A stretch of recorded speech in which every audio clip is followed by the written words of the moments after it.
भद्र की मंगलमयी अनुकंपा से संपन्न होने वाला यह मानस यज्ञ आज समापन की दिशा में बढ़ रहा है। छतरपुर के स्नेहियों के स्नेह से पिछले कई वर्षों से यह क्रम निरंतर चलता रहा है और इसके पीछे श्री नारायण जी अग्रवाल और श्री जय नारायण जी अग्रवाल के स्नेहपूर्ण आग्रह रहे हैं। वल्लभ भैया का सेतु के रूप में का उस आग्रह को बस तक पहुंचाने की जो सेवा थी वही इसमें मुख्य हेतु बनी। तो मैं इस पूरे परिवार को श्री श्यामाबाई जी और उनके सुपुत्र श्री नारायण जी अग्रवाल, जय नारायण जी अग्रवाल, प्रयाग नारायण जी, शिव नारायण जी और अशोक जी, इन बंधुओं को हार्दिक आशीर्वाद देता हूं। आप सब लोगों ने जिन्होंने इतने स्नेह से इस कथा सत्र में भाग लिया है, उनके प्रति भी मैं मंगल कामना प्रकट करता हूं। देशबंधु के माध्यम से श्री विनीत खरे जी ने कथा को उन लोगों को तक भी पहुंचाने की चेष्टा की है जो यहां उपस्थित नहीं हो सके हैं। वह भी एक बड़ी सेवा है। पाठक जी और श्रीनिवास जी शुक्ल का भी इस प्रसंग में मैं स्मरण करता हूं और आप सब लोगों के प्रति मंगल कामना प्रकट करता हुआ आपको विवाह प्रसंग की दिशा में ले चलना चाहता हूं। मुझे विश्वास है कि आप जितनी बड़ी संख्या में एकत्र हुए हैं उतने ही अनुशासित रूप में श्रद्धापूर्ण हृदय से आप सब कथा प्रसंग सुनेंगे।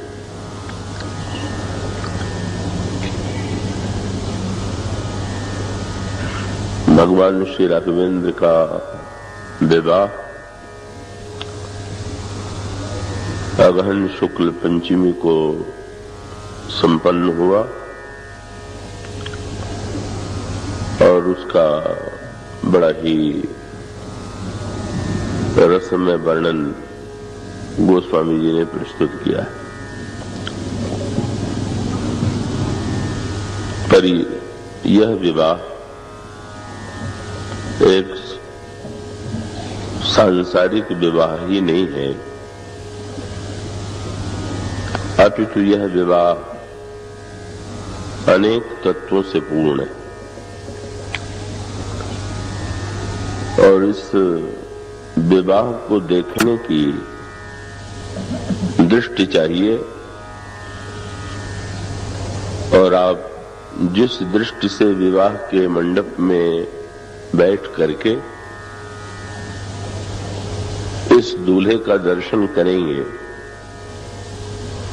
आपको इस विवाह में वही संकेत मिलेगा। कल जो भूमिका प्रस्तुत की जा रही थी तो वस्तुतः विवाह का प्रसंग जो है उन अवगुणों के सार्थकता को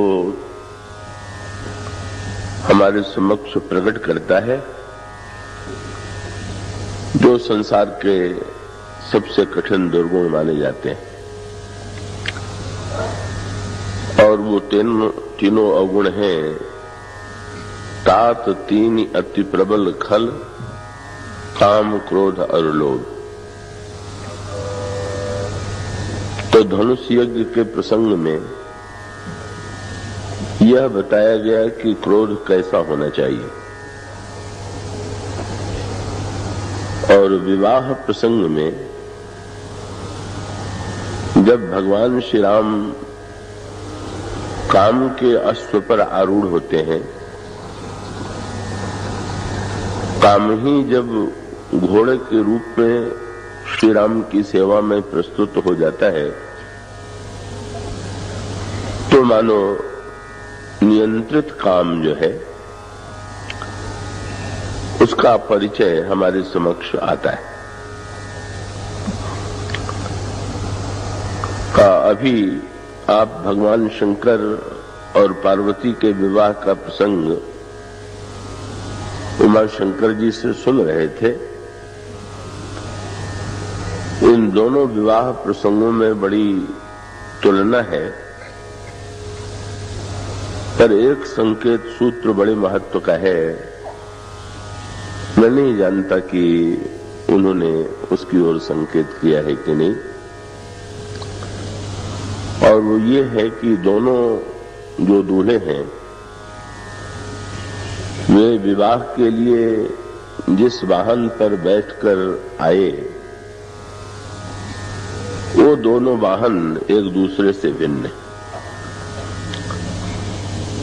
भगवान शंकर दूल्हे के रूप में वृष पर आरूढ़ होकर के बैल पर बैठ करके आते हैं, और भगवान श्री राम दूल्हे के रूप में घोड़े पर बैठ कर आते हैं। तो वृष और अश्व जो है, बैल और घोड़ा, ये दोनों भिन्न दो वस्तुओं के प्रतीक हैं। हमारे पुराणों ने धर्म का वर्णन वृक्ष के रूप में किया है, और इसीलिए धर्म में जैसे वृक्ष के 4 चरण होते हैं, का उसी प्रकार से धर्म में भी 4 चरण हैं, और ये धर्म 4 चरण वाला वृक्ष है। प्रकट 4 पद धर्म के कलिमह एक प्रधान, जैन कैन विधि दीन्हे दान करई कल्याण। और अश्व जो है वो तो गोस्वामी जी स्पष्ट कर ही देते हैं, ये काम। तो काम और धर्म, शंकर जी धर्म के वाहन पर बैठ के विवाह के लिए आते हैं, और श्री राम काम के अश्व पर आरूढ़ होकर के विवाह के लिए विवाह की ओर महाराज जनक के द्वार की ओर पधारते हैं। और इसका मूल तात्पर्य ये है कि विवाह के ये 2 ही आधार हैं। या तो विवाह को एक धर्म के रूप में देखें, या विवाह को काम की स्वाभाविक परिणति के रूप में देखें। पर काम को स्वीकार करें यदि जीवन में, तो कैसे स्वीकार करें, और यदि धर्म को स्वीकार करें तो कैसे स्वीकार करें, इन दोनों का परिचय इन दूल्हों के प्रसंग में मिलता है। भगवान शंकर जिस वृक्ष पर बैठे हुए हैं, उस पर किसी लगाम की आवश्यकता नहीं। बैल पर बैठे हुए भगवान शंकर बैल पर लगाम लगा करके या लगाम पकड़ करके बैठे हों, ऐसा कोई वर्णन नहीं आता।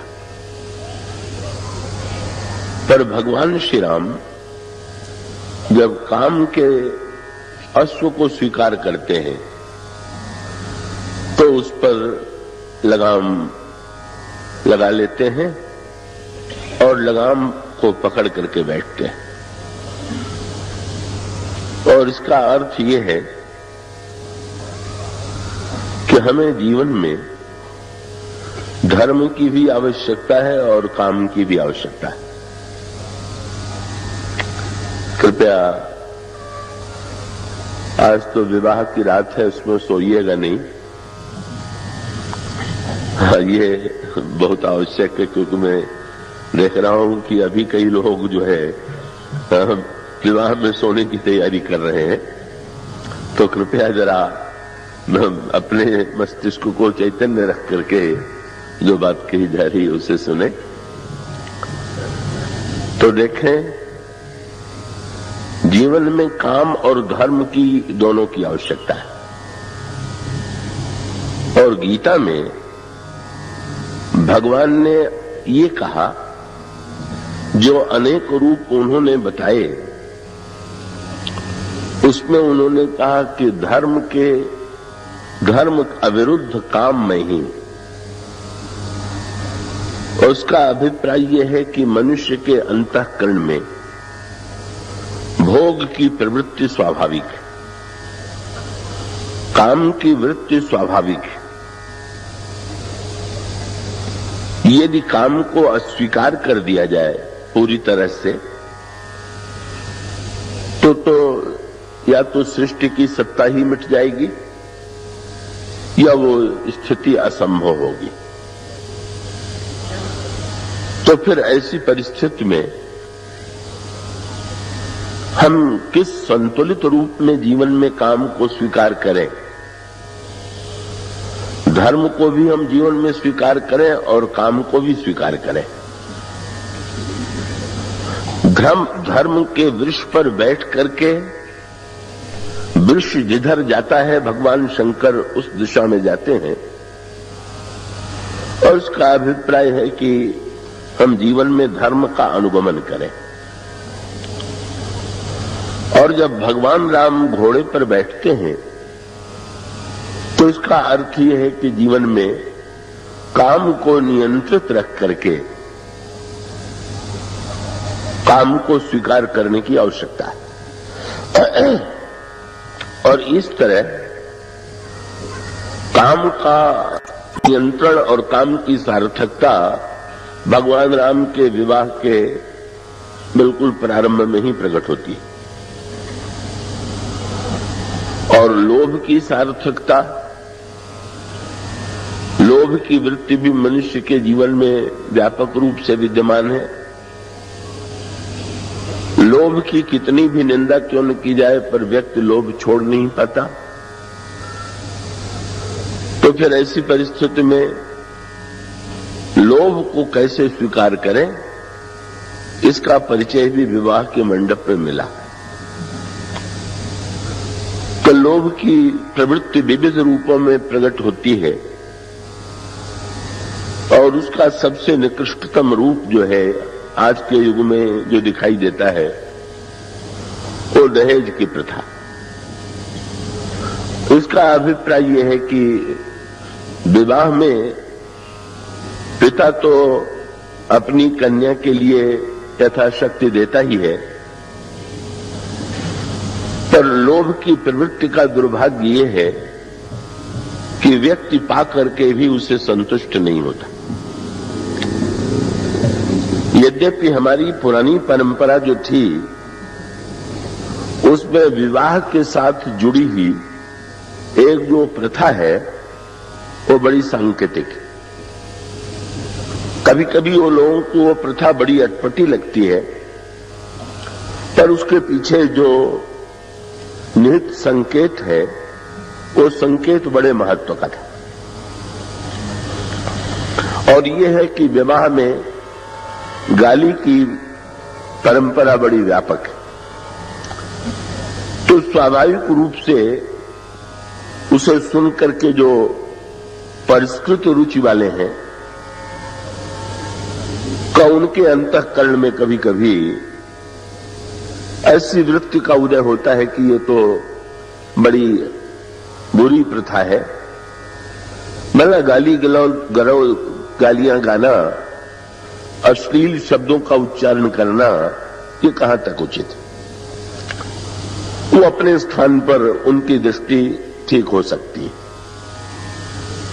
पर विवाह प्रसंग में जो कुछ संकेत के सूत्र चुने गए हैं, उसको दृष्टिगत रख करके यदि विचार करें तो शायद हमें ऐसा प्रतीत नहीं होगा। गोस्वामी जी से पूछा गया कि गाली क्या है, तो उन्होंने गाली की भी बड़ी अनोखी व्याख्या की द्वावली रामायण में।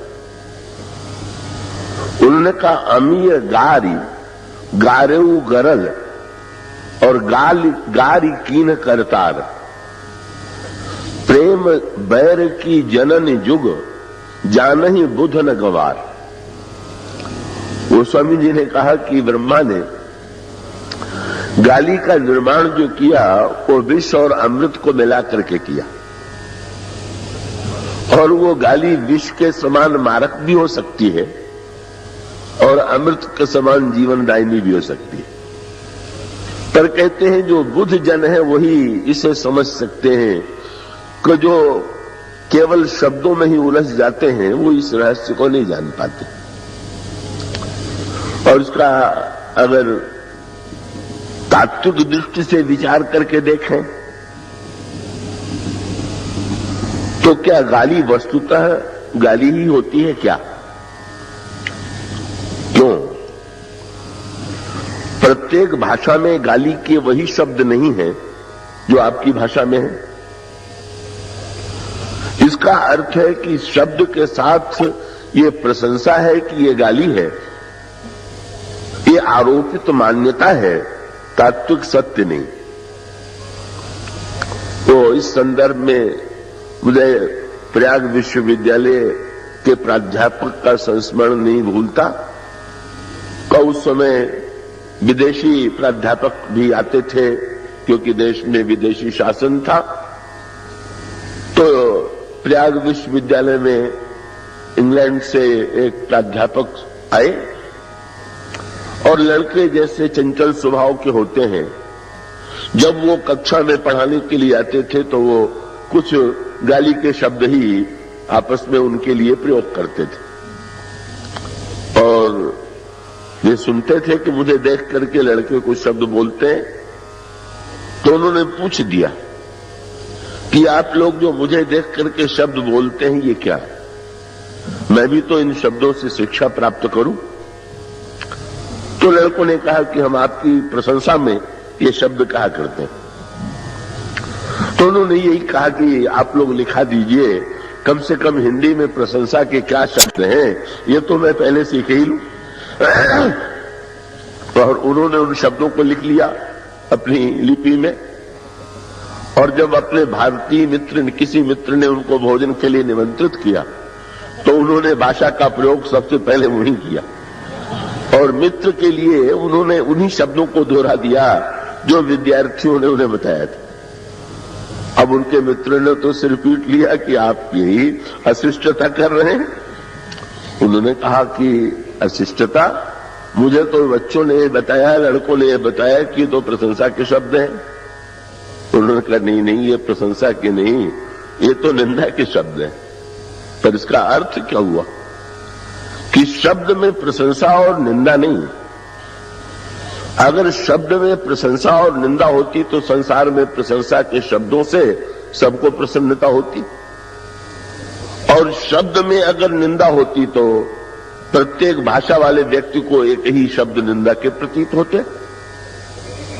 तो इसका अभिप्राय कि शब्द तो एक माध्यम है, शब्द में जो निहित भावना है वही उसमें रस या विरसता की सृष्टि करती है। और ऐसी स्थिति में ये जो कुछ सांकेतिक प्रतीक हैं वो अपने आप में बड़े दार्शनिक हैं। का उस दृष्टि से जीवन में अगर हम देखें का वो तो वर्णन आता है कि दक्ष जब गए ब्रह्मा की सभा में वे दुखी हो गए, जबकि उनको देख करके सारी सभा के लोग खड़े हो गए। और उसी सभा में दक्ष ने भगवान शंकर को गाली दी, पर उसे सुन के भगवान शंकर हंसते रहे। क्यों? वही अर्थ लेने की वृत्ति में जो भिन्नता थी। का दक्ष जब सभा में आए और उनको देख करके खड़े हुए लोग, देवता और मुनि, तो उन्होंने ये नहीं देखा कि कितने लोग खड़े हुए, वे घूर घूर करके देखने लगे कि कोई बैठा तो नहीं रह गया। और एक शंकर जी बैठे हुए थे, बस क्रोध में पागल हो गए। ये है, इतने लोगों के खड़े होने का आनंद नहीं मिला और एक व्यक्ति के बैठे रहने का दुख व्याप्त हो गया। और बाद में भगवान शंकर की उन्होंने बड़ी निंदा की, पर भगवान शंकर मुस्कुराते रहे।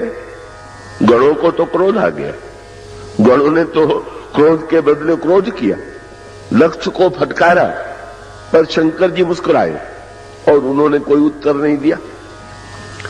गणों ने पूछा, महाराज उन्होंने इतनी गाली दी और आप हंसते रहे।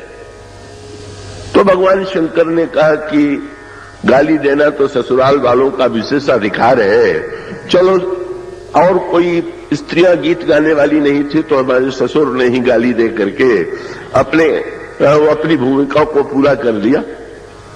और इसका अभिप्राय यह है कि भाई, ये तो अपने आनंद लेने की वृत्ति सामने वाला जो दे रहा है, या तो आप उसे ले लीजिए, और या तो सामने वाले के दिए गए को आप अपने रस के द्वारा इतना मीठा बना लीजिए कि उसमें आनंद की अनुभूति हो। तो वस्तुतः शब्द जो है न तो प्रशंसा है और न तो निंदा है, केवल भाव के माध्यम से ही, मान्यताओं के माध्यम से ही प्रशंसा और निंदा मान ली जाती है। और इस दृष्टि से गोस्वामी जी का अभिप्राय यह है, जाने ही बुध न गवार, इसका अर्थ है कि आप शब्द को ही सत्य क्यों मान ले रहे हैं। शब्द तो चषक है, भाव जो है उसमें रस है, और किसी पात्र में जो रस दिया गया उसी का महत्व है। पर विवाह के साथ इसको विशेष रूप से क्यों जोड़ा गया? तो विवाह के साथ जोड़े जाने का अभिप्राय यह है कि दोनों पक्षों के मन में इसका एक अर्थ, क्या, जिस समय कन्यादान के बाद भोजन हो रहा है बारात का, और उस समय स्त्रियां गाली गा रही, और गोस्वामी जी ने कहा कि भगवान राम के विवाह में भी यही हुआ। महाराज दशरथ सहित सारी बारात भोजन के लिए बैठी हुई है, और समय सुहावनी गारी बिराजा, हसत राव सुनी सहित समाजा। महाराज दशरथ गालियां सुन के प्रसन्न हो रहे हैं, सारा समाज जो है गालियां सुनकर के प्रसन्न हो रहा है। इसका निहित तात्पर्य क्या हुआ? कन्यादान के बाद दो दृष्टियों से, क्या कि भोजन में जो कई रस हैं उनके नाम से आप परिचित हैं। भोजन केवल मिठाई का नाम थोड़ी है। का भोजन के लिए तो कहा जाता है कि भोजन में 6 रस हैं, और आप उनकी गणना करेंगे तो उसमें मधुर भी है, तिक्त भी है, कटु भी है, कचैला भी है, सारे रस 6 इस प्रकार से गिने जाते हैं। तो आप विचार करके देखिए, तो गाली में तो 6 रस है, वो कड़वा भी है, कसैला भी है, मीठा भी है। और महाराज दशरथ ये सुनकर के हंसते हैं कि चलो, मुंह से तो भोजन करने को मिल ही रहा है, कान से भी ये षड्रस के स्थान पर 9 रस परोसा जा रहा है, क्योंकि ये तो कान से साहित्य के रस का पान किया जाता है। तो ये जो 9 रसात्मक वृत्त व आनंद मिल रहा है, उसका आनंद ले रहे हैं, और उसके पीछे औदार्य के भावना का संकेत भी है। वर पक्ष को हंसते देख करके यदि पूछ दिया जाए कि आप गाली सुन के प्रसन्न क्यों हो रहे, तो उसकी भावना ये होनी चाहिए कि जिसने कन्या जैसा दान दे दिया, अब अगर वो गाली का भी दान देता है तो भाई इतने बड़े दान के बाद उसको भी हम सम्मान से स्वीकार करते। और कन्या पक्ष से पूछा गया कि तुम्हें गाली देने की दान के बाद क्या आवश्यकता। तो जब गाली दी और उसे सुनकर के वर पक्ष को हंसी आई तो हमें आश्वासन मिला कि जब ये वर पक्ष वाले इतने उदार हैं कि गाली सुन के भी हंसते रहे, तो हमारी कन्या से अगर कोई भूल भी होगी तो हंसते ही रहेंगे, उस पर क्रोध नहीं करेंगे। अर्थ ही तो लेने की बात, और इसका अभिप्राय है अर्थ आप क्या लेते हैं ये आप पर निर्भर है। तो भाई कन्यादान तो महानतम दान है और उसको ग्रहण करने के बाद अब क्या पाना शेष है, यही वृत्ति आनी चाहिए, यही इसमें निहित है। लेकिन दुर्भाग्य ये है कि समाज में वो वृत्ति नहीं पाई जाती। परंपरा के रूप में गाली गा दी जाती है, सुन लिया जाता है, लेकिन व्यवहार में न तो लोभ की प्रवृत्ति कम होती है, न तो क्रोध की प्रवृत्ति कम होती है, न तो काम की वृत्ति नियंत्रित रहती है, और इस तरह से विवाह एक मंगल के स्थान पर कई समस्याओं की सृष्टि करने वाला बन जाता है। तो ऐसी स्थिति में आज तो समाचार पत्रों में भी दहेज को लेकर के कितनी जुगुप्सा, कितनी घृणित का बातें हो जाती हैं, ये पढ़ने को मिलता है। और इसके लिए दहेज के प्रथा की निंदा की जाती है, पर वो अपने आप में प्रथा निंदनीय नहीं है अगर व्यक्ति उसको संतुलित रूप में सहज भाव से ले।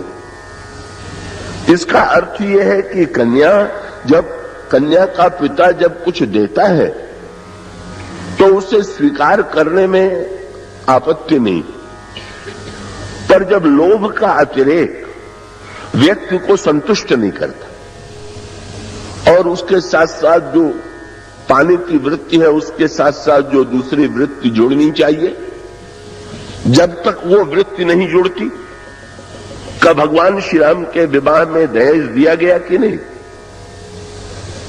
तो गोस्वामी जी ने यही लिखा कि वो तो इतना दहेज दिया महाराज श्री जनक ने, अन्न कनक भाजन भरी जाना, महिषी धेनु वस्तु विधि नाना, कंबल बसन विचित्र पटोरे, भांति भांति बहुमोलन थोरे, गजरथ तुरग दास अरुदासी, धेनु अलंकृत काम दुहासी, वस्तु अनेक करिय किमि लेखा, कहीं न जाए जाने जिन देखा।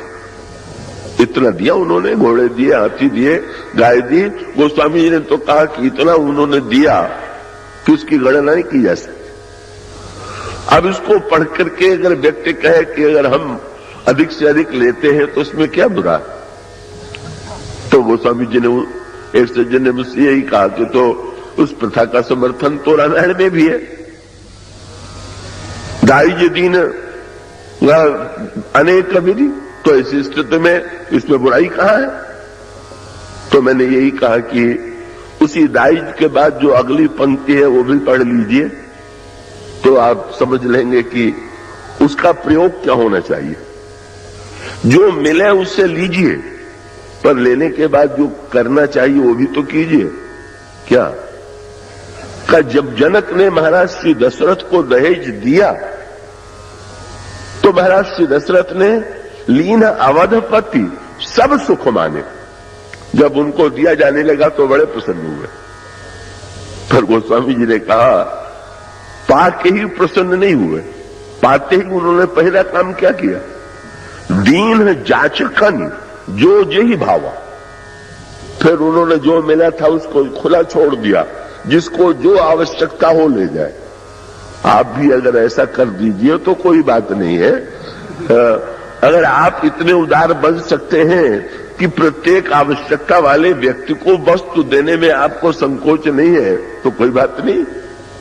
गोस्वामी जी शब्द क्या कहते, दीन जांचकन जो जेहि भावा और उबरा सो जनवास ही आवा। सब कुछ बंट जाने के बाद जो बच गया वही जनवासे में पहुंचा। इसका अभिप्राय यह है कि लोभ की प्रवृत्ति के साथ अगर वितरण की प्रवृत्ति हो, देने की प्रवृत्ति हो, समाज को बांटने की प्रवृत्ति हो, तो लोभ की प्रवृत्ति घातक नहीं। तो विवाह प्रसंग में काम क्रोध और लोभ इनके संतुलन की ओर संकेत किया गया। पर विवाह का प्रसंग इतना ही नहीं है, वो तो अनगिनत संकेतों से भरा हुआ है, और वो अनगिनत संकेतों में से कुछ सूत्रात्मक संकेत मैं और आपके सामने रखना चाहूंगा। आप पूरी एकाग्रता से उसे सुनें। विवाह के प्रसंग में कुछ प्रक्रियाएं संपन्न होती हैं। दूल्हे के वेश में भगवान श्री राम आए और दूल्हे की आरती उतारने के लिए सुनैना जी सोने का थाल सजा करके दीपक जला करके आती।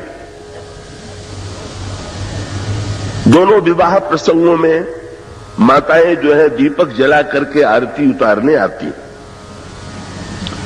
भगवान शंकर के प्रसंग में मैना और सीता जी के प्रसंग में सुनैना। नाम में बड़ी सामीप्य, मैना और सुनैना नाम में एक बड़ा तुक सा लगता है, और दोनों के हाथ में सोने का थाल है और दीपक जल रहा है, पर दोनों प्रसंगों में भिन्नता है। मैना का थाल गिर पड़ा, आरती बुझ गई, और सुनैना थाल में आई आरती लेकर के, और बड़े प्रेम से उन्होंने इस दूल्हे की आरती उतारी। सुनैना मैना के मस्तिष्क में, हृदय में भय उत्पन्न हुआ। कंचन थार सोह बर पानी, परिछन चली हरही हरसानी, विकट वेश रुद्रही जब देखा, अबलन उर भय भय अभिषेक। और श्री राम को दूल्हे के रूप में देख करके सुनैना जी को इतनी प्रसन्नता हुई कि गोस्वामी जी से पूछा गया, सुनैना जी को कितना सुख मिला? तो उन्होंने यही कहा, जो सुख भाष्य मातु मन, देखी राम बर वेश, सो न सकही कही कल्प सत, सहस्र शारदा शेष। तो जरा इन लोगों को पहचान लीजिए, मैना और सुनैना कौन? श्री सीता जी साक्षात पराभक्ति, और अभी आप कथा में आपने कई दिनों में शंकर जी से सुना होगा, पार्वती मूर्तिमती श्रद्धा, श्रद्धा की जननी मैना और भक्त की जननी सुनैना। ये मैना और सुनैना कौन? मैना जो है वो बुद्धि है, और सुनैना जो है वो भावना। श्रद्धा का जन्म बुद्धि में होता है और भक्ति का जन्म भावना में होता है। ये इन दोनों का संकेत है। और ऐसी स्थिति में बुद्धि कभी कभी भ्रमित भी हो जाती है, जब उसको अपने तर्क और अपनी कल्पना के विरुद्ध कुछ दिखाई देता है तो वो संत्रस्त और भयभीत हो जाती है, जैसे कि मैना की स्थिति हुई। और सुनैना दिव्य भावनामयी है। अब दोनों में सूत्र बहुत सुंदर है, और वो ये है कि भगवान शंकर की आरती में दीपक बुझ जाना क्या है, और श्री राम के आरती का दीपक जलते रहने का तात्पर्य क्या है? इसका उत्तर यह है कि एक दिया बुझाइए और दूसरा दिया जलाए रखिए। और वो क्या है? बुद्धि का जो दिया है उसको बुझा दीजिए। इन्होंने संभवतः कहा होगा कि भाई रात्रि के अंधकार में दीपक की आवश्यकता है, पर प्रातःकाल सूर्य के निकलने पर दीपक की आवश्यकता नहीं। तो बुद्धि दीपक है और ब्रह्म साक्षात सूर्य है, और ब्रह्म तत्व का उदय होने के बाद बुद्धि तत्व के दीपक की अपेक्षा नहीं है। अब तो सूर्य के निकलते ही सबसे पहले यही कहा जाता है कि भाई दिया बुझा दो। इसलिए इसका अभिप्राय यह है कि श्रद्धा के लिए जब तक हम बुद्धि में होते हुए भी बुद्धि का दिया बुझावेंगे नहीं, बुद्धि में ही प्रकाश मानने की भूल करेंगे तो बुद्धि के प्रकाश में हम ब्रह्म को पहचानने में असमर्थ रहेंगे। इसलिए बुद्धि वृत्ति का जो दीपक है उसको बुझाने की आवश्यकता। पर यहां भावना का खेल, और भावना के खेल का तात्पर्य क्या हुआ? भावना का जो दीपक है उसको बुझने नहीं देना। भावना के दीपक में ये नहीं है, एक तो दीपक का उपयोग जो है वो है किसी वस्तु को ढूंढने के लिए, और एक दीपक का उपयोग है स्वागत के लिए, अपने हृदय की भावना को प्रकट करने के लिए। और उसका अर्थ क्या हुआ कि जब हम सूर्य की पूजा करते हुए या समुद्र की पूजा करते हुए समुद्र में जब स्नान करते हैं तो समुद्र में स्नान करते हुए लोग जो पुरानी परंपरा को मानने वाले हैं वो स्नान के बाद समुद्र में तर्पण करते हैं, और तर्पण में जब वो ये कहते हैं तो उस समय उनके मुंह से वाक्य निकलता है समुद्र तृप्यंताम, समुद्र से जल लिया और एक अंजुलि में जल लिया, और उसको लेकर के व्यक्ति कह रहा है कि इस अंजलि के जल से समुद्र तृप्त हो जाए। यही बात विवाह के बाद महाराज जनक ने भी कही, क्या कि ये जो कुछ हमने दिया है वो अपनी वस्तु थोड़ी दिया, समुद्र से जल लेकर के समुद्र को देना वो क्या है? हमें ये पता है कि दीपक में जो प्रकाश है वो तो सूर्य का ही अंश है, लेकिन उस अंश को पूर्ण से मिला रहे हैं, और इस तरह से सुनैना के रूप में जो भावना है, सुनैना बड़ी भावनामयी है और मैना बड़ी बुद्धिमती।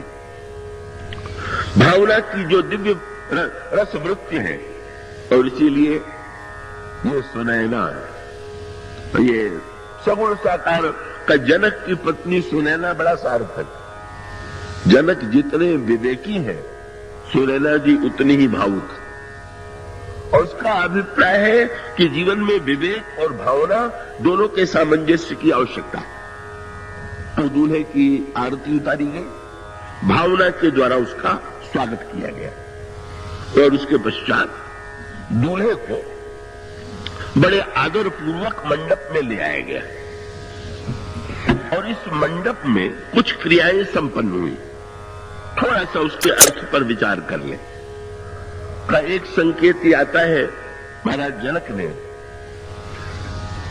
श्री राम को जब देखा विवाह के मंडप में तो वो जल मंगाते हैं, और स्वर्ण पात्र में जल आता है, और सोने का बर्तन लेकर के महाराज श्री जनक जो है भगवान श्री राम का चरण अपने हाथों में ले लेते हैं और उनका चरण धोने लगते हैं। ये प्रक्रिया कन्यादान से पहले। वर बिलो की दंपति अनुरागे, पाय पुनीत पखानन लागे। और जब महाराज जनक चरण धोने लगे तो गोस्वामी जी की लेखनी जो है वो तो उसका वर्णन करने के लिए व्यग्र हो जाती है। बड़े विस्तार से वर्णन करते हुए कहते हैं, जे पद सरोज मनोज अरियुर सर सदैव विराजही, जे सकृत सुमिरत विमलता मन सकल कलिमल भाजही, जे परसी मुनि बनिता लही गति, रही जो पातकमयी मकरंद जिनको शंभु सिर, सुचिता अवधि सुर वर नहीं, करि मधुप मन मुनि जोग जन, जे सेई अभिमत गत लहे, ते पद पखारत भाग्य भाजन, जनक जय जय सबका। आइए थोड़ा इसके अंतरंग तत्व पर विचार करें। क्या चरण को जल से धोया जा रहा है? ये जल कौन सा है? कर्मचरितमानस में कहा गया कि प्रेम जो है वही जल है। प्रेम बारी जल बिनु रघुराई, अभी अंतर मल कबहु न जाई, प्रेम ही मानो जल है।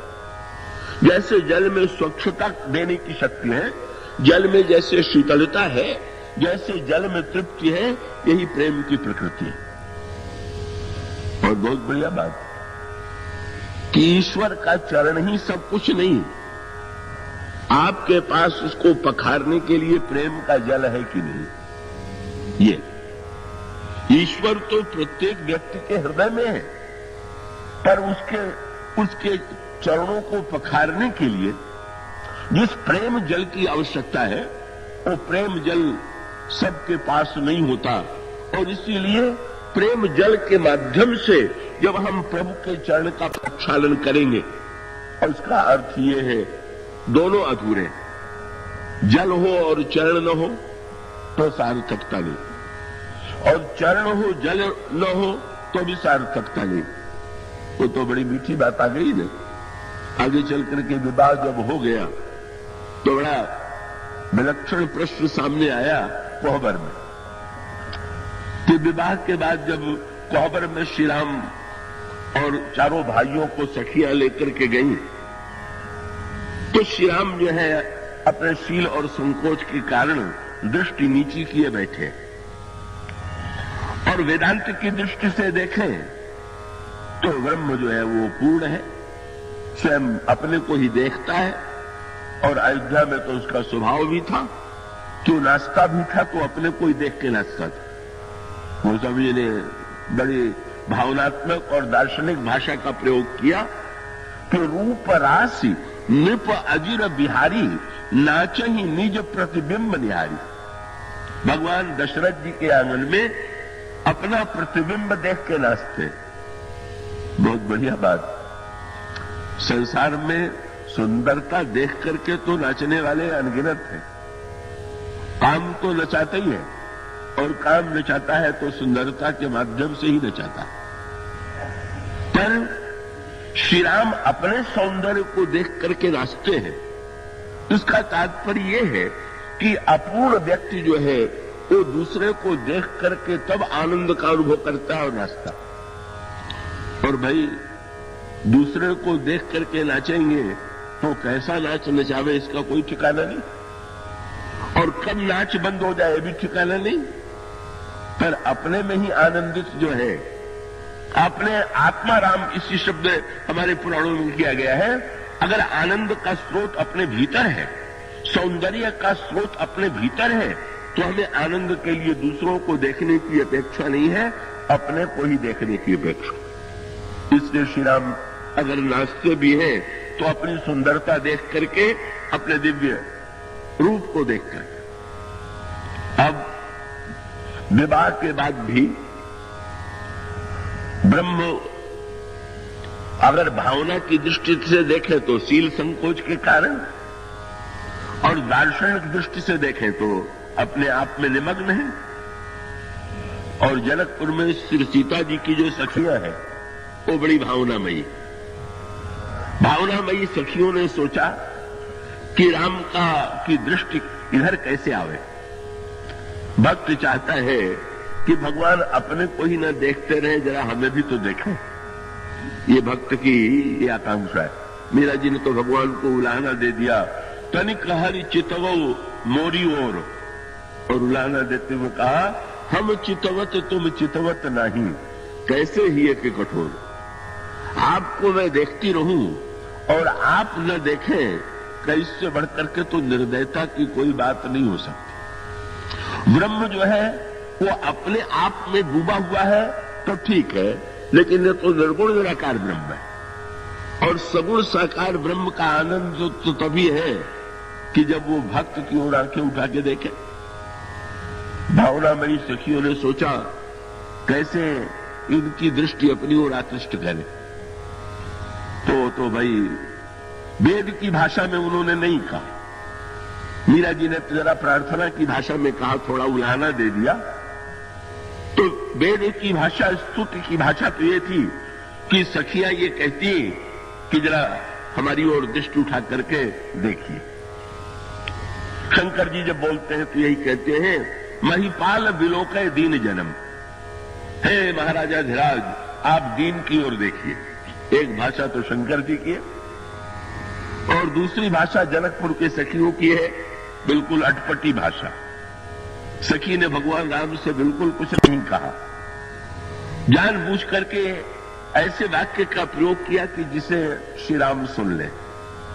एक सखी ने दूसरे सखी को सुना करके कहा कि सखी, जनकपुर में सारे संसार के राजा और राजकुमार आए, पर ये राजकुमार जितना अभिमानी और घमंडी है वैसा तो कोई आया ही नहीं। अभी तो नई भाषा थी, स्तुति के स्थान पर व्यंग्य की भाषा। प्रभु के होठों पर हंसी आ गई। दूसरी सखी ने पूछ दिया, तुम्हें कैसे लगता है कि ये बड़े अभिमानी हैं? तो ये कहा कि अरे देखो ना, लगता है इनको अपने गुण और सौंदर्य का बहुत अभिमान है, इसीलिए यहां भी बैठ करके अपने को ही देख रहे हैं। अगर अभिमान न होता तो हम लोगों को भी तो देखते कि और भी कहीं सुंदरता है, और फिर बगल में ही इतनी सुंदरता है कि अगर उसको देख लें तो इनका अभिमान भी समाप्त हो जाए। वो समझी बरवे रामायण में कहते हैं, बगल में तो देख लीजिए, हम लोगों को न देखिए तो न देखिए, पर आप जिनके पास बैठे हुए हैं उनको जरा दृष्टि उठा करके देख लिए और देख लीजिए। तो बरवे रामायण में तुलसीदास जी ने कहा, सखी कहती है श्री राम से, गर्व करहु रघुनंदन जनि मन माय, आपन मूरत देखहु सिय की छाय। आपको सुंदरता का बड़ा गर्व हो तो श्री सीता जी की छाया देख लीजिए। श्री सीता जी गौरांगी है, छाया काली है, आप भी शाम होकर के सीता जी की छाया ही। और ठीक भी है, जो सगुण ब्रह्म है वो तो भक्ति की छाया है। जैसे छाया उधर, व्यक्ति जिधर चलता है छाया उधर चलती है, इसी प्रकार से जिधर भक्त देवी चलती हैं उधर भगवान चलते हैं। सखियों ने व्यंग किया, लेकिन उस व्यंग में का एक ये कृपा करके बड़ा आश्चर्य है। तो श्री राम ने वाक्य सुना तो भगवान राम ने का जिस सखी ने ये कहा था उसकी ओर मुस्कुरा करके देखा, कौन मेरे ऊपर अभिमान का आरोप लगा रहा है। सखी प्रसन्न हुई, लेकिन लक्ष्मण जी से नहीं रहा गया। कल लक्ष्मण जी ने उत्तर देते हुए कहा कि हमारे प्रभु में तो अभिमान का लेश नहीं, लेकिन अगर आप कहें कि अभिमान है तो चलिए, बिना कारण के अभिमान नहीं है, अभिमान करने का उन्हें कारण है। क्या कारण है? लक्ष्मण जी ने व्यंग करते हुए कहा, धनुष यज्ञ भूल गए आप लोग? जनकपुर वासियों की क्या दशा हो गई थी, क्या निराशा व्याप्त थी, और हमारे सर्वशक्तिमान प्रभु ने अगर धनुष न तोड़ा होता तो क्या होता? अगर प्रभु गर्व करें तो बिल्कुल ठीक। तो सखी ने तुरंत कहा, तो उस वाटिका भूल गए क्या? बोले वहां भी तो फूल तोड़ने गए थे, और फूल तोड़ने के बाद जब ये निकले थे तो इनकी क्या दशा थी? याद दिलाया, भाल तिलक श्रम बिंदु सुहाय, पसीने के बूंद। बोले जिसको फूल तोड़ने में पसीना आ गया वो धनुष तोड़ सकता था क्या? कोई तर्क ऐसा है कि ये सिद्ध कर सके? तब बोले फूल तोड़ने में पसीना देख के हम लोगों को दया आ गई, और इसीलिए जब ये तोड़ने धनुष चले तो हम लोगों ने देवी देवताओं की प्रार्थना करके श्री सीता जी ने अपनी प्रार्थना की शक्ति देकर के तोड़वा दिया। धन्यवाद इन्हें देना चाहिए, पर इनको थोड़ी दिया जा सकता, इसलिए आपको श्रेय नहीं। फिर वही संकेत कि शक्ति और शक्तिमान में, शक्तिमान के द्वारा जो संपन्न होता है उसमें शक्ति को मात तो दे कि शक्तिमान को दे। धनुष तो टूट रहा है ईश्वर के द्वारा, पर मूलतः जो कुछ होता है वो तो शक्ति की ही व्याकुलता से होता है, उत्कंठा से होता है। वो स्वामी जी शब्द भी यही कहते हैं, सिंह विलो की तकऊ धनु कैसे, चितव गरुड़ लघु व्याल ही जैसे। जब भगवान राम ने श्री सीता जी की ओर देखा तो श्री सीता जी की ओर देखने के पश्चात जैसे कोई गरुड़ सर्प की ओर देखता है, इस प्रकार से भगवान राम ने धनुष को देखा। मानो उत्तर यही है, महत्व किसे प्राप्त है? श्री लक्ष्मण कहते हैं प्रभु को, ईश्वर को, और सखियां कहती है कि ना शक्ति को, भक्ति को, इनको महत्व प्राप्त। यहां पर भी विवाद उलझा रह गया। पर लक्ष्मण जी इतने से भी परास्त होने वाले नहीं। लक्ष्मण जी ने तुरंत कहा कि अच्छा, धनुष यज्ञ में तो आप लोगों ने प्रार्थना की थी, पर जब इन्होंने अहिल्या का उद्धार किया तब तो आप लोग नहीं थी। जिसने जड़ को चैतन्य बना दिया, यही तो ईश्वर का लक्षण है। जो चेतनतः जड़ करे, जड़ ही करे चैतन्य, अस समर्थ रघुनायक कहीं भजे जीवते धन्य। तो जिसने जड़ को चैतन्य बना दिया, उन प्रभु के चरणों में आप लोग नमन कीजिए। वो तो वस्तुतः साक्षात ईश्वर है ही। कर सखियां फिर पीछे नहीं हटी। सखियों ने फिर व्यंग किया, बोले अयोध्या में कोई पत्थर नहीं था क्या? वहां भी किसी को चैतन्य बनाया ही उन्होंने। और चैतन्य नहीं बनाया तो क्या समझते हो कि चमत्कार इनके चरण में था? चरण में होता तो अयोध्या में भी जिस पत्थर को छूते वो बदल जाता। अरे ये चमत्कार तो चरण में नहीं है, धूल में। तो बोले अयोध्या से चल करके जब जनकपुर की ओर गए तो भक्ति देवी के मार्ग की धूल से उद्धार हुआ। क्या वस्तुतः दूरी अंतर जो आया, फिर वही बात, किसको श्रेय दिया जाए? पर लक्ष्मण जी ने तुरंत एक प्रश्न किया कि अगर धूल में चमत्कार था तो अहिल्या तो धूल में न जाने कब से पड़ी थी, उसको चैतन्य हो जाना चाहिए। चमत्कार किसमें है, चरण में कि धूल में? और उसका उत्तर वही है, क्या कि भाई केवल चरण तो अयोध्या में भी है। ईश्वर जो है अखंड ज्ञानमय है, पर वो ज्ञान जो है वो वस्तु को प्रकाशित करता है, बदलता नहीं।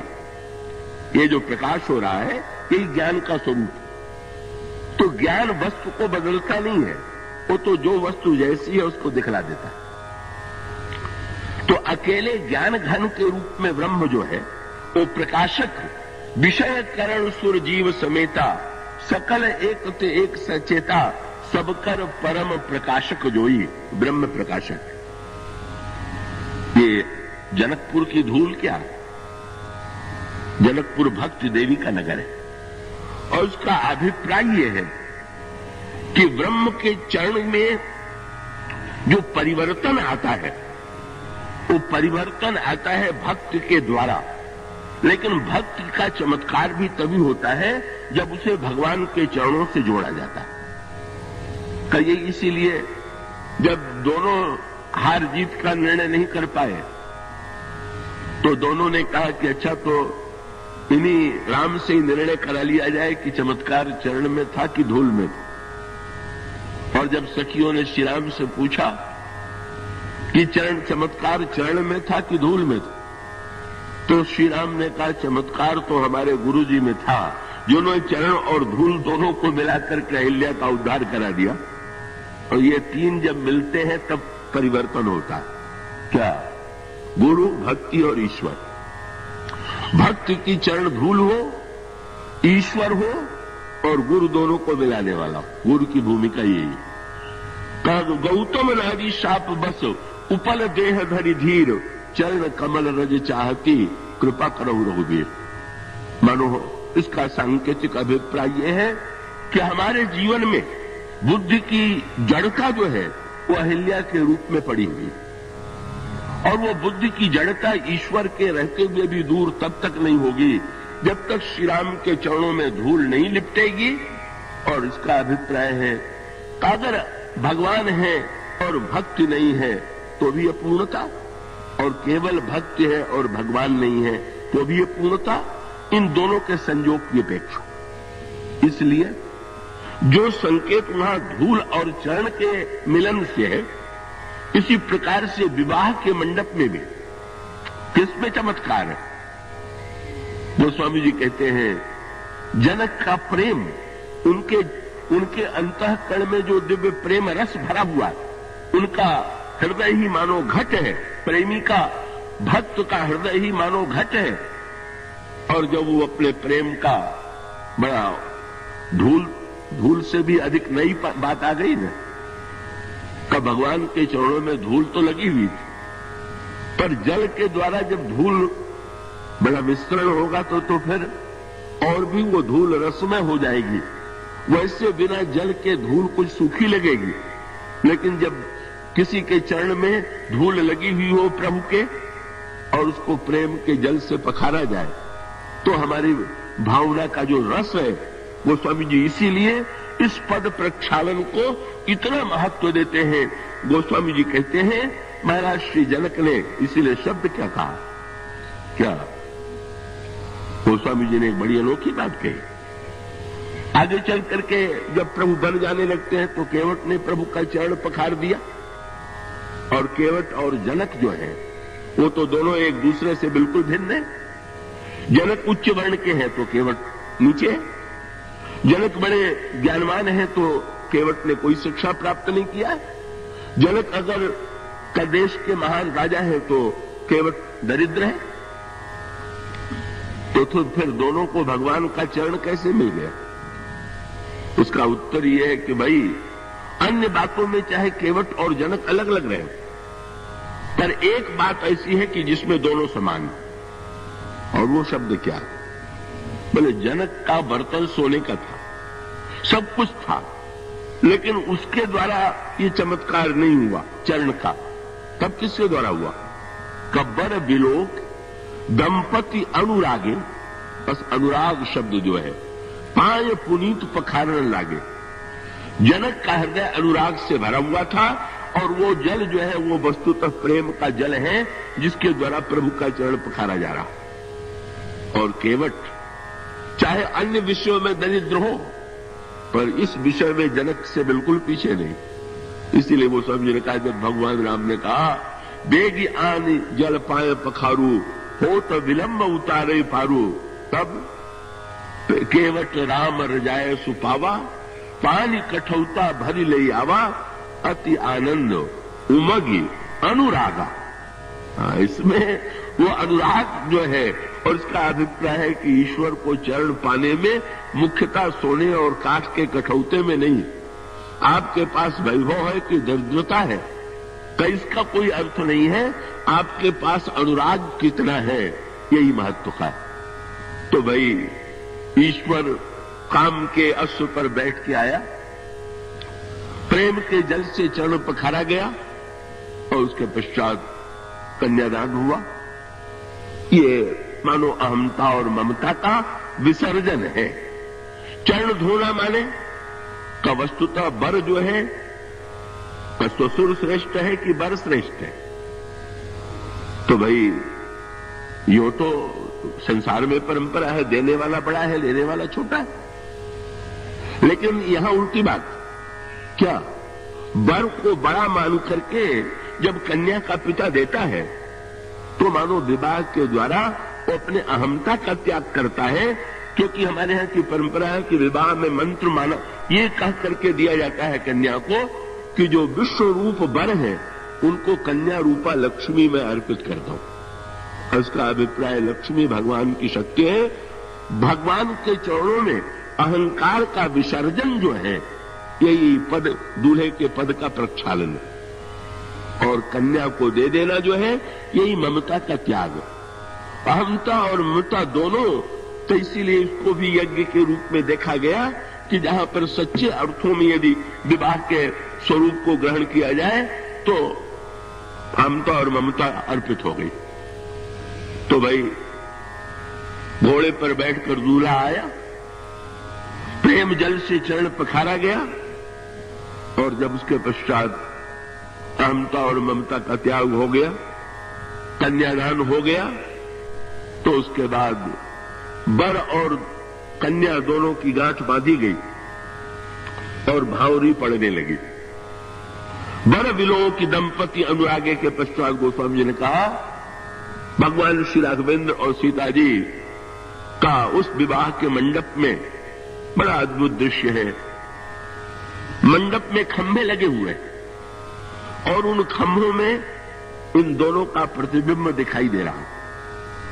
अगर भगवान राम का विवाह का आनंद लेना हो तो आप ऐसे मंडप बनाइएगा कि जिस मंडप में खंभे में मणि जड़ी हुई। इसका सांकेतिक अर्थ क्या हुआ? इसका अर्थ ये है, मंडप क्या है? ये जीव का हृदय। सुंदरी सुंदर वर्ण सह सब एक मंडप राजे जनु जीव उर। और उसका अभिप्राय क्या कि हृदय तो सबके पास है, पर हृदय में वो खंभे नहीं है कि जिसमें ईश्वर दिखाई पड़े, भक्ति दिखाई पड़े।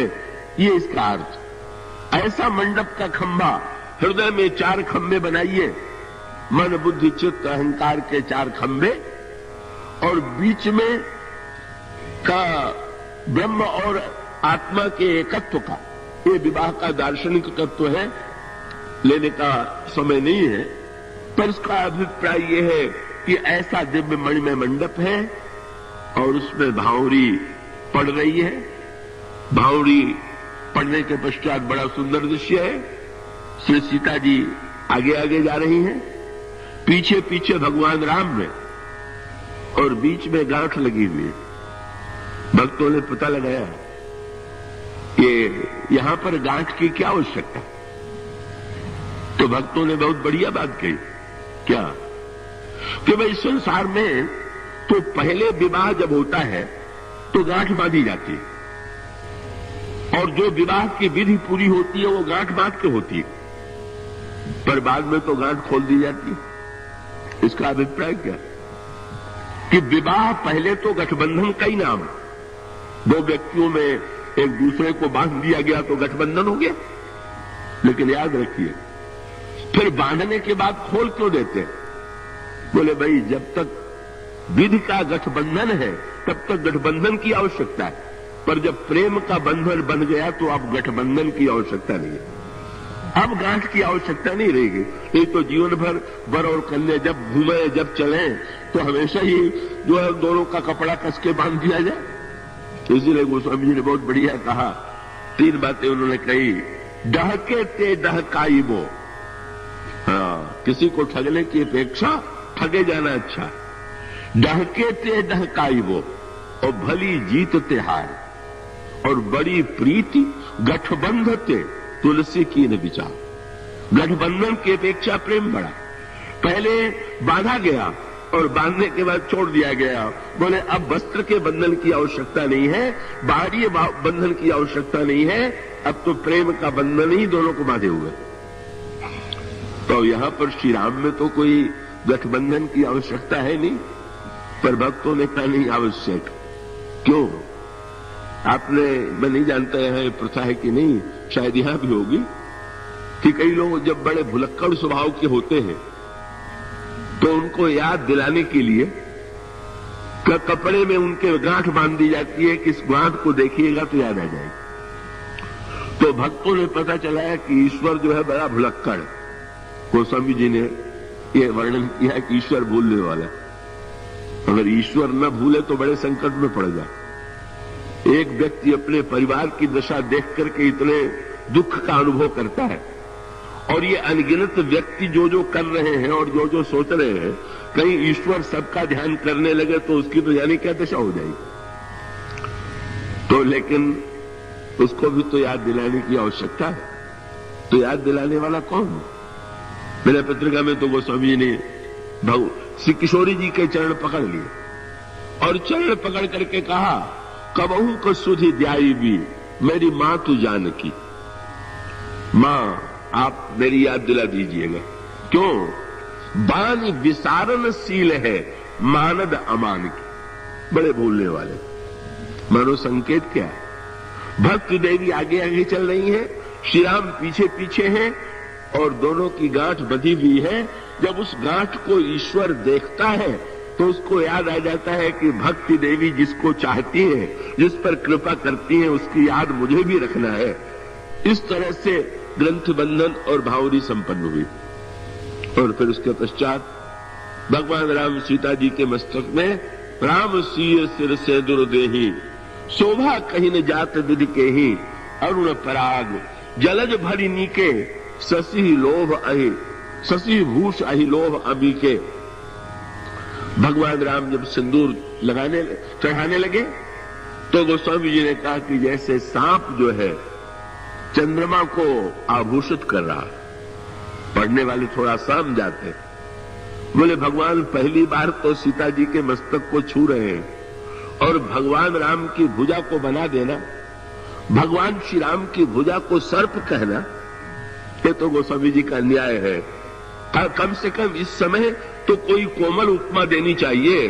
श्री राम की भुजाएं सांप है, तो उसका अर्थ क्या हुआ? बहुत बढ़िया है। सांप है काल का प्रतीक,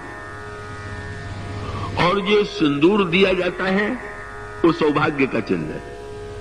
सिंदूर देना माने सौभाग्य का चिन्ह।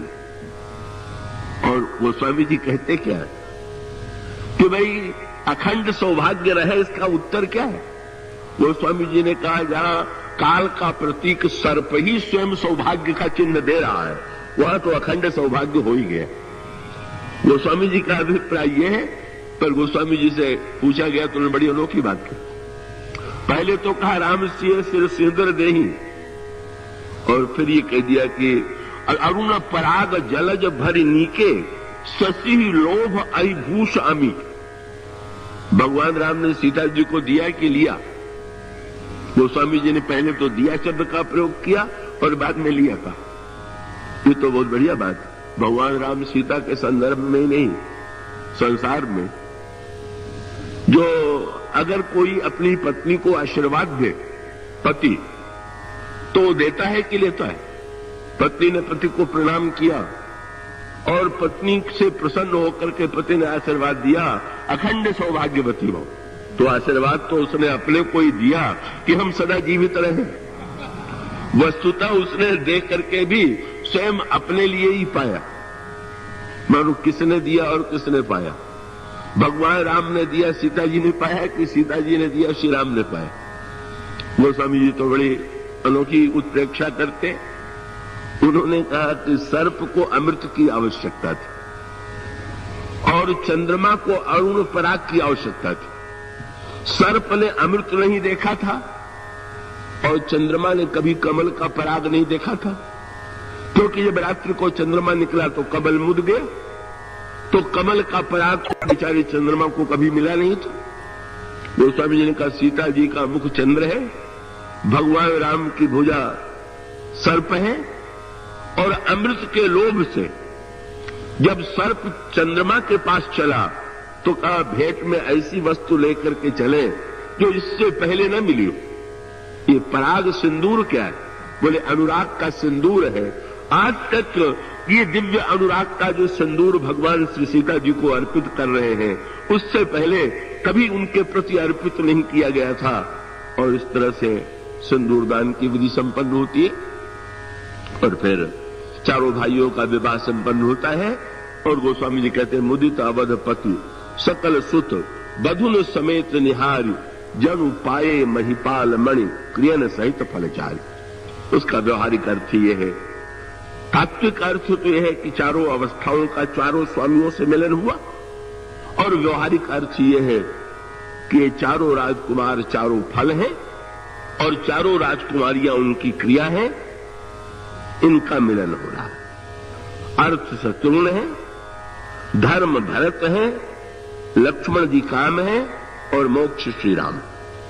जीवन में चारों की आवश्यकता है। अर्थ धर्म काम मोक्ष, अगर चारों में से कोई समाज में कम हो तो समाज पूर्ण नहीं। लेकिन क्रम का जरा ध्यान रखिएगा, इसमें बड़े छोटे भाई का ध्यान रखना चाहिए। क्या? सबसे बड़े श्री राम, उनके बाद भरत, उनके बाद लक्ष्मण और उनके बाद शत्रुघ्न। इसका अर्थ क्या? मोक्ष सबसे बड़ा भाई, धर्म उसका छोटा भाई, काम उसका छोटा भाई और अर्थ सबसे छोटा भाई। आज के युग में तो अर्थ ही बड़ा भाई हो गया है और अर्थ और काम को छोड़ करके धर्म और मोक्ष के भाइयों को निकाल दिया गया।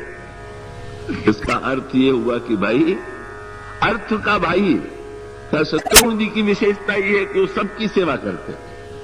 सबसे छोटे हैं तो सबकी सेवा करते हैं।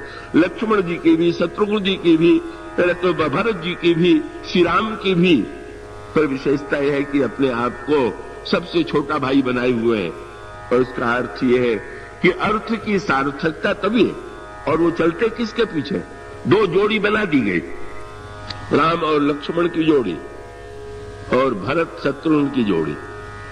इसका अर्थ है काम को चाहिए कि वो मोक्ष के पीछे चले। लक्ष्मण जी काम है और मोक्ष के पीछे चले। काम बंधन के पीछे न चले, मुक्ति के पीछे चले। काम से बंधन भी हो सकता है, मुक्ति भी हो सकती है। लक्ष्मण राम के पीछे चलते हैं, ये मोक्ष का जो है का काम का मोक्ष के प्रति अनुगमन। और शत्रुघ्न जी भरत के पीछे चलते, इसका अभिप्राय यह है कि अर्थ की शोभा यही है कि वो धर्म के पीछे चले। बस इसका अर्थ है समाज में अगर अर्थ के पीछे ही धर्म चलेगा तो दोनों का सर्वनाश होगा, और धर्म के पीछे यदि अर्थ अनुगमन करेगा तो अर्थ का सदुपयोग होगा, अर्थ कल्याणकारी होगा। इस तरह से जीवन में बहुत बढ़िया बात। एक सज्जन ने पूछ दिया, शत्रुघ्न जी कभी बोलते क्यों नहीं थे? तो मैंने यही कहा कि जब पैसा बोलने लग जाता है तो सबकी आवाज दब जाती है, इसलिए पैसों को चुप रख करके सेवा ही करना चाहिए। अर्थ की सार्थकता यही है कि वो मौन भाव से सबकी सेवा करे, प्रदर्शन करने की चेष्टा न करे कि मैं